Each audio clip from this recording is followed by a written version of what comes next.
and welcome back to Simply Biology. In today's video we're going to be looking at how to prevent blood loss. We're going to be looking at the response you should take, and we're also going to be looking at something known as hypovolemic shock. So without further ado, let's get started. So a severe loss of blood to the body is known as hypovolemic shock.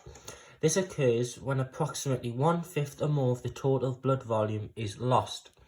This can be due to deep cuts or internal bleeding, can be due to burns, diarrhea, excessive perspiration or vomiting. So just to clarify, hypovolemic shock is when the body loses approximately 1/5 or more of the total blood volume, and this can happen by a range of different factors which cause excess blood loss. So there's a procedure that's in place that is required when treating a patient who's suffering from hypovolemic shock. So first of all, danger. Identify any immediate danger and do not proceed until either you or the casualty are in a safe location and are free of any danger. Response. You must check if the patient's responsive.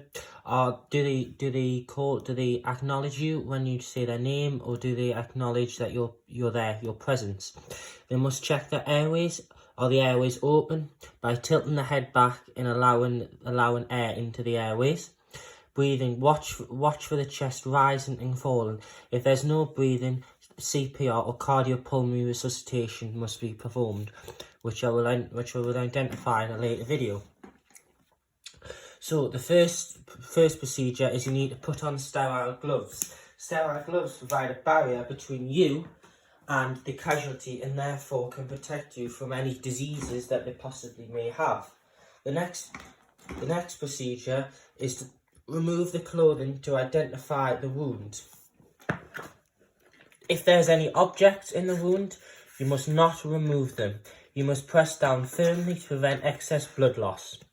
If the cut or the blood loss is occurring from a limb, you should raise the limb above the level of the heart, which will reduce the blood flow due to flow against gravity. This will prevent excess blood loss. If a tight bandage must be applied pressure to prevent blood loss.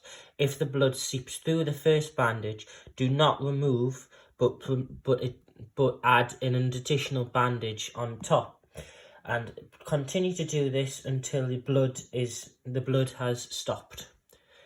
Thank you for watching this video, and I hope it's provided you a quick outline of what is hypovolemic shock and how to treat a patient suffering from this condition.